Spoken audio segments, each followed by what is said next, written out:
Hello student, my self Anil Kushwaha. मैं आज आपके लिए क्लास 11th का एक नया टॉपिक लेकर आया हूँ, श्रोडिंगर वेव इक्वेशन, या हम इसे कहते हैं क्वांटम मैकेनिकल मॉडल। ठीक है, ये हमारे स्ट्रक्चर ऑफ एटम को डिफाइन करने की सबसे लास्ट थ्योरी थी, मॉडर्न थ्योरी थी ये हमारी। ठीक है, श्रोडिंगर वेव इक्वेशन समझने से पहले मैं कुछ और समझाना आपको चाहता हूँ। पहले आप मेरी वो बात सुन लीजिएगा। अगर हम बात करते हैं सन की, सन के अराउंड आपकी अर्थ भी रिवॉल्व कर रही है, सन के अराउंड आपके बहुत सारे प्लेनेट भी रिवॉल्व कर रहे हैं, या मान लो किसी बॉडी को आप रिवॉल्व करा देते हैं, तो आप उनकी एग्जैक्टली वेलोसिटी के बारे में जानकारी कर लेते हैं, क्योंकि आपके पास लॉ ऑफ मोशन है। आपके पास लॉ ऑफ मोशन है जिसे क्लासिकल मैकेनिक्स कहा गया। क्लासिकल मैकेनिक्स से आप आराम से अपने जो भी प्लेनेट, जो भी पार्टिकल्स रिवॉल्व कर रहे हैं, जो भी है सब्सटेंस, आप उनके लॉज मोशंस की स्टडी कर सकते हैं।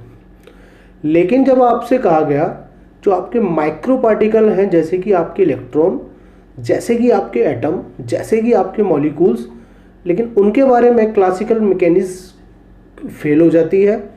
और फेल क्यों हो गई क्लासिकल मैकेनिक्स? उसका भी एक कारण था, लॉ ऑफ मोशन वहाँ पे काम नहीं करते, क्योंकि जब तक आपके पास ड्यूल नेचर ऑफ मैटर की थ्योरी नहीं थी, जब तक आपके पास हाइजेनबर्ग का अनसर्टेनिटी प्रिंसिपल आपके पास नहीं था, दोनों प्रिंसिपलों को जब जोड़ा गया, दोनों थ्योरियों को जब स्टडी किया गया, एरविन श्रोडिंगर ने, बहुत से लिटरेचर कहते हैं कि 1920 में, बहुत से राइटर्स कहते हैं 1926 में, तो लगभग 1926 की बात करते हैं। 1926 में एरविन श्रोडिंगर ने दोनों थ्योरीज को स्टडी करके एक नया मॉडल, एक नई मैकेनिक्स तैयार की, जिसे कहा गया था क्वांटम मैकेनिक्स।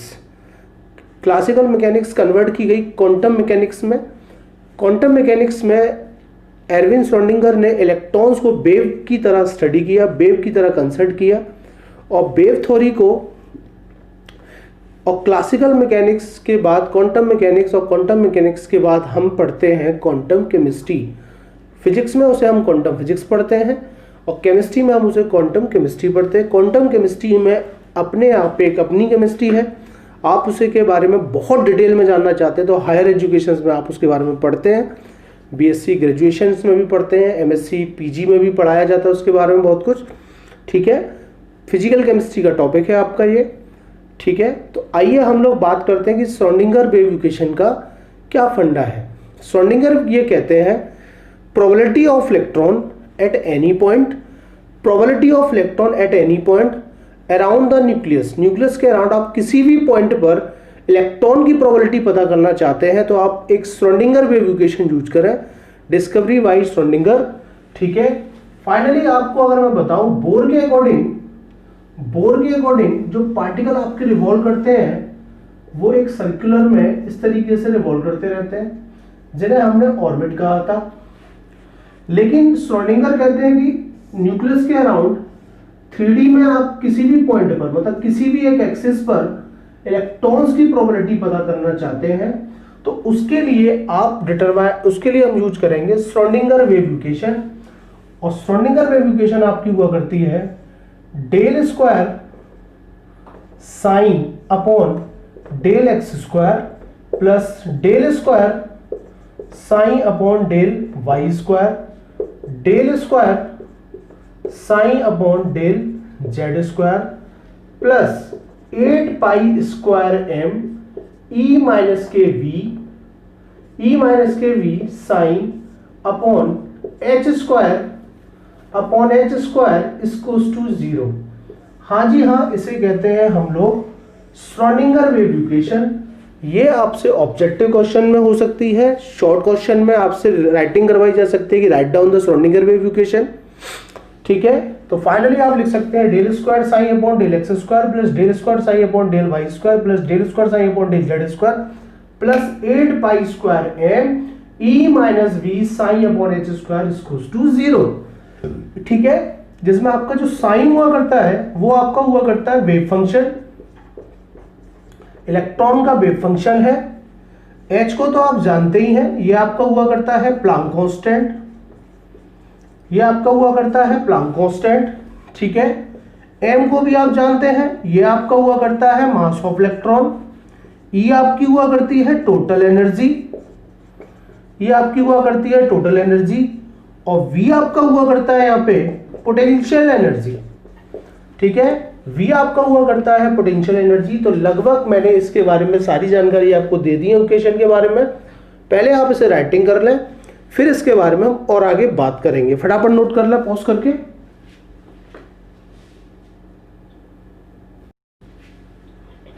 तो इक्वेशन नोट कर लीजिएगा। इसके बाद अब हम देखते हैं इसके बारे में कुछ और जानकारी करते हैं थोड़ी सी। ठीक है, चलिए। क्लास 11th स्टैंडर्ड पर श्रोडिंगर वेव इक्वेशन के बारे में कोई हमें ज़्यादा जानकारी नहीं देती है एनसीईआरटी। जितनी जानकारी देती है उतनी मैंने बता दी कि ये स्ट्रक्चर ऑफ एटम को डिफाइन करने का सबसे लास्ट मॉडल था। हालांकि ये भी एक्सप्लेन नहीं करता एग्जैक्टली, इस बात का भी आप ध्यान रखें। ये एब्सोल्यूट आंसर नहीं देता, ठीक है, स्ट्रक्चर ऑफ मॉडल को डिफाइन करने के लिए। लेकिन ये लेटेस्ट है, लगभग एरर कम है इसके अंदर। आप ये तो मान लें कि भाई एरर इसके अंदर कम होते हैं। तो क्या निकाला है हमें श्रोडिंगर वेव इक्वेशन?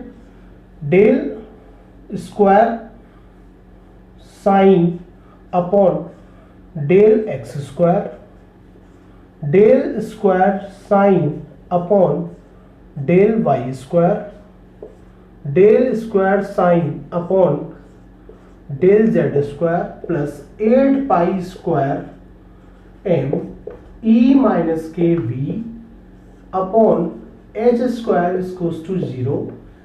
प्रूफ आपके सिलेबस में नहीं है, हालांकि आप उसे प्रूफ कर सकते हैं। ठीक है, हाइजेन अनसर्टेनिटी और ड्यूल नेचर की थ्योरी को कंबाइन करके हम इसे प्रूफ कर सकते हैं, लेकिन प्रूफ आपके सिलेबस में नहीं है, तो प्रूफ की कोई बात ही नहीं करेंगे हम लोग यहाँ पे। ठीक है, मैं इसके थोड़े से डिफरेंट और फॉर्म दे देता हूँ आपको, जो थोड़े से आपको कभी डिस्टर्ब ना करें। एक हमारे पास हुआ करता है Laplacian operator, del 2 del square, इसकी वैल्यू आपकी हुआ करती है del square upon del x square, del square upon del Y square, ठीक है, del square upon del Y square और del square upon del Z square. ठीक है, ये आपके लाप्लासियन ऑपरेटर की वैल्यू हुआ करती है, इसे लाप्लासियन ऑपरेटर कहते हैं मेरे बच्चे इसे। ठीक है, चलिए, ये सब थोड़े हायर लेवल की चीजें हैं, ऑपरेटर। आप इतना परेशान मत होइए, मैं तो बस इसका डिफरेंट फॉर्म आपको दे देता हूँ। आप देखें कि इस पूरे में साइन कॉमन आ रहा है, तो मैं इसे लिख सकता हूँ del square upon del x square, del square upon del Y square, del square upon del Z square. आप देखें ये सब कुछ मैं लिख सकता हूं। ठीक है, sine plus 8 pi square M E minus V sign upon H square equals to 0। ठीक है, ये हमारा आ गया। मैं फाइनली इसकी जगह लाप्लासियन ऑपरेटर यूज कर सकता हूं। ठीक है, Laplacian operator psi plus 8 pi square M E minus के V psi H square equals to 0। ये भी आपकी श्रोडिंगर वेव इक्वेशन होती है, पहले आप बहुत अच्छे से देख लें। ये भी आपकी श्रोडिंगर वेव इक्वेशन का एक फॉर्म है। ठीक है, तीसरी बात, हम इसको ऐसे भी लिख सकते हैं। ठीक है, हम इसको ऐसे भी लिख सकते हैं, ये भी इसका एक सबसे शॉर्ट फॉर्म है श्रोडिंगर वेव इक्वेशन का। H sine equals to E sine, S sine equals to V sine. ये सबसे स्मॉलेस्ट रिप्रेजेंटेशन है श्रोडिंगर वेव इक्वेशन का। H, you know this is the internal energy, H this is the Hamiltonian operator। Operator सब higher education में study किए जाते हैं quantum chemistry के अंदर। तो finally this is the Hamiltonian operator, this is the Laplacian operator. तो मैंने बस मेन फोकस आपको यहाँ ये करना है कि ये भी श्रोडिंगर वेव इक्वेशन है, ये भी श्रोडिंगर वेव इक्वेशन और ये भी श्रोडिंगर वेव इक्वेशन। और श्रोडिंगर वेव इक्वेशन को तो बाद में और भी स्टडी किया जाता है, लेकिन हमारे यहाँ पे इतना ही ये है। इस पे ध्यान दीजिए थोड़ा सा और इस पे ध्यान दीजिएगा। ठीक है, चलिए पॉज करके नोट कर लीजिए। अब इसके बारे में थोड़ी सी और आगे बात करते हैं। ठीक है, चलिए।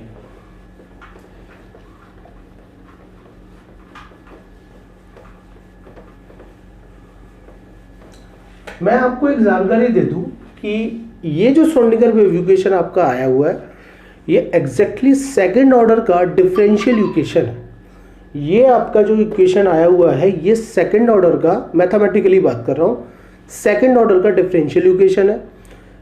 इसके बहुत सारे साइन के यहाँ पे आपको बहुत सारी वैल्यू आएंगी। जब आप इसे सॉल्व कराएंगे तो साइन की वैल्यू यहाँ पे बहुत सारी आएंगी, लेकिन जो वैल्यू आएंगी वो वैल्यू दो तरीके की होंगी। एक तो वैल्यू अलाउड होंगी, एक फॉरबिडन होंगी।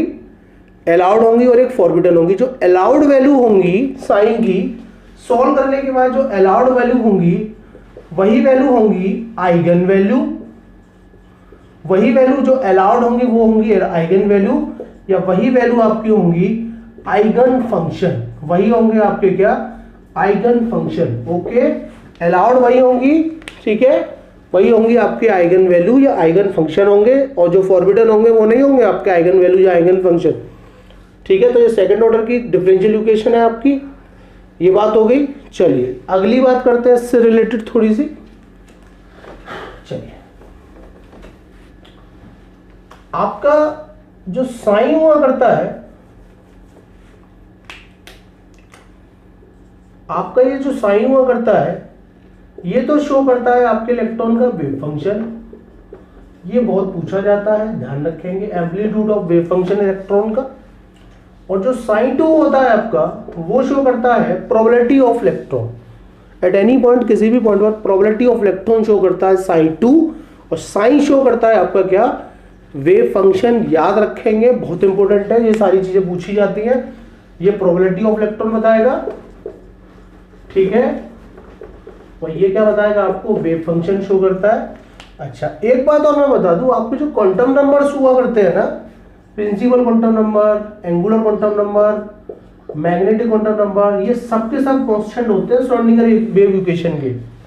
हम इसे ऐसे भी रिप्रेजेंट कर सकते हैं, साइन एन एल एम, हम इसे ऐसे भी शो कर सकते हैं, कभी कंफ्यूज मत हो जाइए, साइन एन एल एम, क्योंकि ये एस इसका कांस्टेंट नहीं होता, क्योंकि एस तो स्पिन ऑफ इलेक्ट्रॉन शो करता है, ठीक है, एस तो आपका स्पिन ऑफ इलेक्ट्रॉन शो करता है। मान लीजिए कहीं लिखा हुआ है साइन 321, साइन 321 लिखा हुआ है, तो आप समझ सकते हैं साइन 321 जो है, एन तो शो करता है प्रिंसिपल नंबर, 2 शो करेगा आपका एंगुलर नंबर, और 1 शो करेगा आपका मैग्नेटिक क्वांटम नंबर। इस तरीके से भी क्वेश्चन आपका डिजाइन हो सकता है, ठीक है। मान लीजिए अगर मैं लिख देता साइन 320, ठीक है, तो 3 क्या शो करेगा, प्रिंसिपल नंबर, 2 शो करेगा एंगुलर क्वांटम नंबर, और 0 शो करेगा आपका मैग्नेटिक क्वांटम नंबर।